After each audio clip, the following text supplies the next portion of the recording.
Quand la vérité se réveille dans le sang, les ombres n'attendent plus. Dans ce chapitre, Lucie découvre que son héritage n'est pas seulement une malédiction, mais la clé qui attire les veilleurs jusqu'à elle. La nuit hivernale écrasait Argonnet sous un manteau blanc.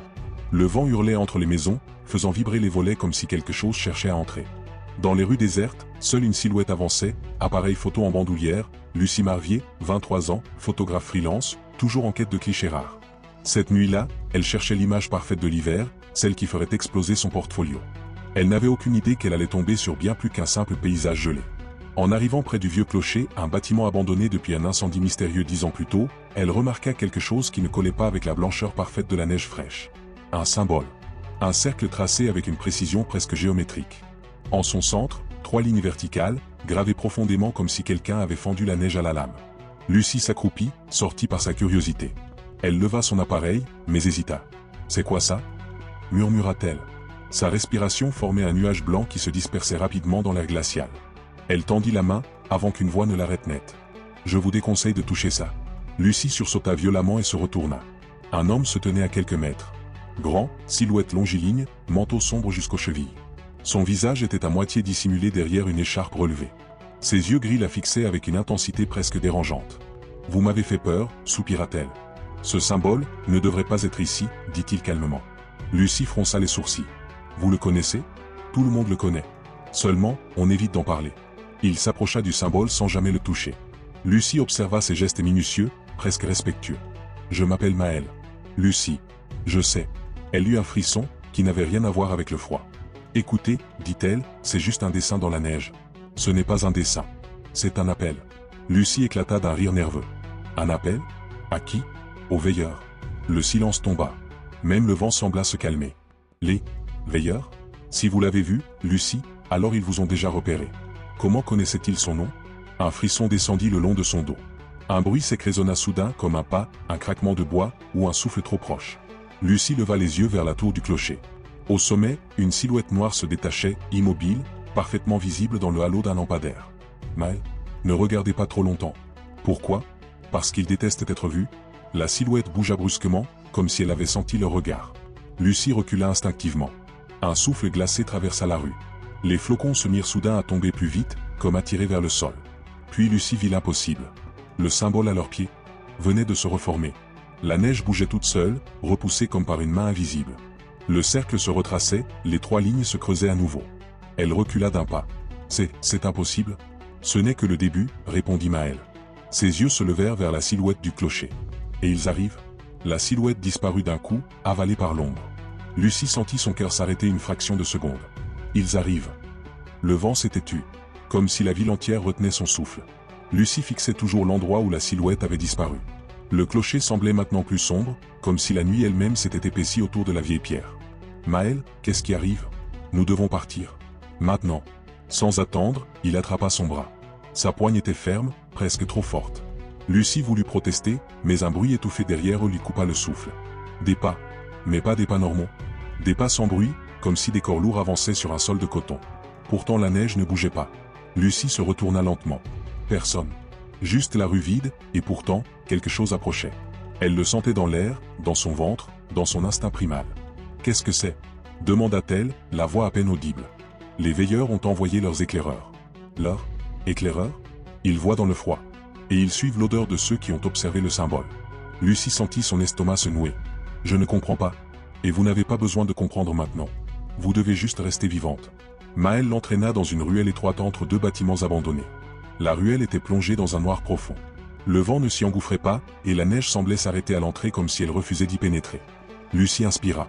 L'air était glacial, presque liquide. Pourquoi moi? Pourquoi il me suivrait? Parce que vous avez vu? Et parce que le symbole s'est reformé devant vous.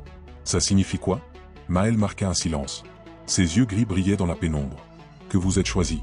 Choisi pour QOI? Il posa un doigt sur ses lèvres. Chut. Ils arrivent. Un frisson parcourut Lucie lorsque, à l'entrée de la ruelle, une silhouette translucide se matérialisa dans la neige. Comme une ombre faite de givre. Puis une deuxième. Puis une troisième. Elle n'avait pas de visage. Juste des contours humains, glacés, parcourus de fissures lumineuses. Elles avançaient, mais leurs pas ne produisaient aucun son. On ne peut pas sortir par là, chuchota Lucie. Non. Maëlle sortit quelque chose de sa poche, une petite plaque métallique gravée du même symbole que celui dans la neige, Sauf que les lignes étaient inversées. Vous allez courir, dit-il calmement. Quoi? Je les retiens. Lucie secoua la tête. Non, je ne vais pas vous laisser. Vous n'avez pas le choix. Il plaça la plaque dans sa main. Elle était glaciale, comme si elle venait d'être sculptée dans le vent lui-même. Si jamais ils vous touchent, il marqua un silence. Ils ne vous suivront plus, parce qu'il n'y aura plus rien à suivre. Lucie sentit sa gorge se serrer. Maël, courez. Maintenant. Les silhouettes glacées commencèrent à entrer dans la ruelle, leur forme se déformant légèrement comme si la réalité frémissait autour d'elle. Lucie se retourna et s'élança, ses pas résonnant sur les pavés gelés. Derrière elle, elle entendit Maël prononcer des mots qu'elle ne comprit pas. Une incantation? Un code? Une prière? Un bruit de glace brisée retentit violemment. Puis un cri humain. Lucie se figea, se retourna, et vit Maël se faire entourer par les silhouettes de givre. Son corps semblait gelé par plaques. Maël. Il leva la tête vers elle. Un sourire douloureux, mais déterminé. Continuez, Lucie. Puis l'une des silhouettes posa sa main glacée sur son torse. Et Maël disparut dans un nuage de givre. Lucie hurla. Maël vient d'être dissous par les éclaireurs. Le hurlement de Lucie se perdit dans la nuit d'hiver, étouffé par la neige qui tombait en rideaux épais. Maël avait disparu. Dissous. Évaporé en particules glacées. Lucie courait. Elle ne voyait presque rien, seulement des ombres déformées par les lueurs blafardes des lampadaires. Ses pieds glissaient sur les pavés verglacés, et le souffle lui lacérait les poumons. Dans sa main, la plaque métallique de Maël brûlait de froid. Pense, pense, pense. Les éclaireurs la poursuivaient, elle en était certaine. Même sans bruit, elle sentait leur présence derrière elle. Un froid irréel, différent du vent, un froid vivant. Une lumière vacillait à l'extrémité de la rue, une maison isolée, vieille bâtisse de pierre aux fenêtres entièrement gelées de l'intérieur. Lucie s'y précipita sans réfléchir. Elle frappa. Une fois, 2 fois, 3 fois. Ouvrez, s'il vous plaît. Les silhouettes glacées approchaient. Elle sentait leur souffle glacé dans son dos. La porte s'ouvrit brusquement. Une femme d'une 50aine d'années se tenait là, châle sur les épaules, regard dur. Ses yeux se posèrent sur la plaque métallique que Lucie serrait dans sa main. Elle pâlit. Entrez. Vite. Elle tira Lucie à l'intérieur et verrouilla la porte avec 3 loquets métalliques qui claquèrent comme des coups de fusil. La femme appuya ensuite sa paume contre la porte. La surface du bois se couvrit d'un mince givre lumineux, qui vibra comme une barrière vivante. Lucie resta figée. Qu'est-ce que? Silence. Il passe. À travers la fenêtre, la neige se mit à tourbillonner violemment, formant un cercle blanc autour de la maison. Des silhouettes se dessinèrent dans la tempête, contours humanoïdes aux fissures étincelantes. Elles semblaient chercher quelque chose, ou quelqu'un. Puis, d'un coup, elles s'arrêtèrent. Toutes. Elles tournèrent la tête dans la même direction. Vers la maison. Lucie se recula, le cœur en vrac. Ils m'ont vu, ils savent que je suis ici? Non, répondit la femme. Comment ça, non? La maison est protégée. Ils ne voient pas ce qu'elle abrite. Elle marqua une pause. Pour l'instant. Les silhouettes restèrent un moment immobiles, puis se dissipèrent dans la neige comme si elles n'avaient jamais existé.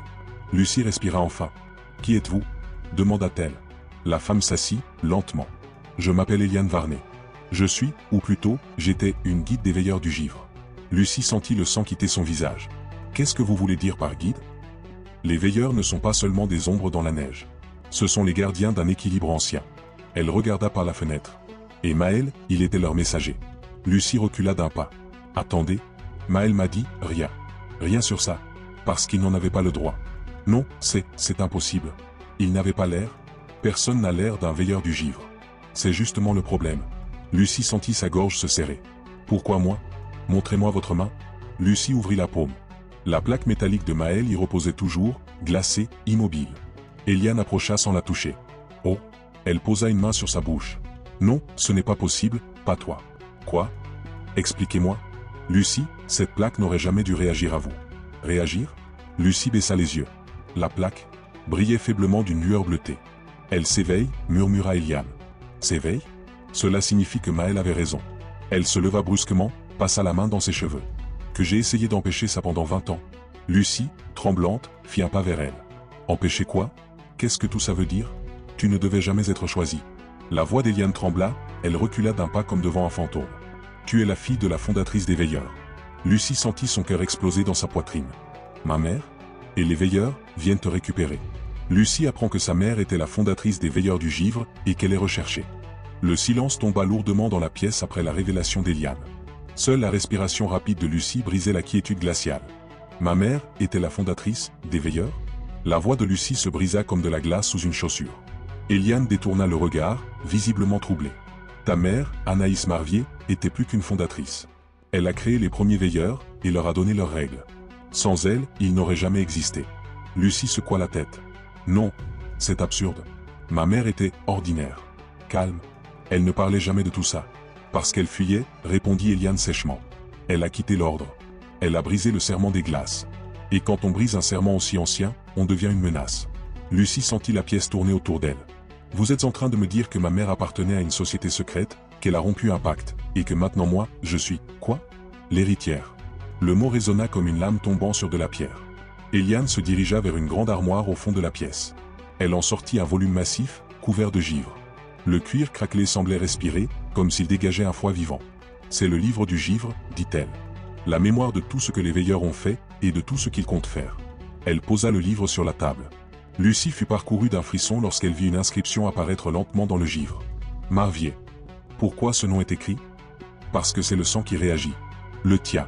Lucie recula. Non. Ouvre-le. Je ne veux pas. Ouvre-le, Lucie. Cria Eliane avec une brusque autorité qui fit vibrer les murs. Lucie posa la main sur la couverture. Un souffle glacé s'échappa, comme si le livre exhalait. Le givre se rétracta. Et la couverture s'ouvrit toute seule. À la première page, un portrait de femme apparut. Une femme aux yeux déterminés, le visage ciselé, les cheveux relevés dans un chignon strict. Lucie sentit ses jambes lâcher. C'est... Oui, ta mère. Eliane soupira. Et voici ce qu'elle a caché au monde entier. La page suivante s'illumina d'une lueur bleutée. Un texte apparut, écrit dans un alphabet ancien, mais que Lucie comprenait instinctivement. L'héritière du givre se lèvera lorsque les veilleurs perdront leur voix. Elle lut la phrase à voix basse. Eliane hocha la tête. Le symbole dans la neige. Quoi? C'était un appel. Un appel à toi. Non, je ne veux rien avoir à faire avec ça. Tu n'as pas le choix, Lucie. Les veilleurs veulent te ramener dans l'ordre ou t'effacer. Lucie sentit un vertige la prendre. Pourquoi? Pourquoi moi? Parce que tu es la seule capable de leur rendre ce qu'ils ont perdu. Perdu quoi? Eliane inspira profondément. Le contrôle. Soudain, la maison entière trembla. Lucie et Eliane sursautèrent. Le bruit résonna dans les murs, un fracas sourd, comme un poing gigantesque frappant la pierre. Eliane pâlit. Non, ce n'est pas possible. Un deuxième impact fit vibrer les vitres. Le givre sur les fenêtres se mit à se fissurer. Ils ne devraient pas pouvoir entrer. S'écria Lucie. Ils ne le peuvent pas, à moins que... Elle s'interrompit. Un troisième coup, plus violent. Une fissure nette se forma au centre de la fenêtre. La glace vibra d'une lumière bleue. Lucie, Eliane recula jusqu'à la porte. Quelque chose en toi leur ouvre un passage. Lucie sentit la panique lui asséner un coup violent à l'estomac. Quoi? Non. Laisse le livre. Sors d'ici. Mais vous? Cours. La fenêtre explosa. Une silhouette de givre pénétra dans la maison, fissurée, immense, ses yeux creusés d'une lumière bleu glace. Lucie hurla. La silhouette tendit une main et prononça un mot dans une langue que Lucie comprit malgré elle. Via. Un veilleur brise la protection de la maison et appelle Lucie par un mot qu'elle comprend instinctivement. Bulle, dis-moi dans les commentaires, quel moment t'a donné le plus de frissons. Signe pouce vers le haut, laisse un j'aime si tu veux la suite de l'univers du givre. Cloche, abonne-toi pour d'autres histoires en ambiance Lo-Fi Girl.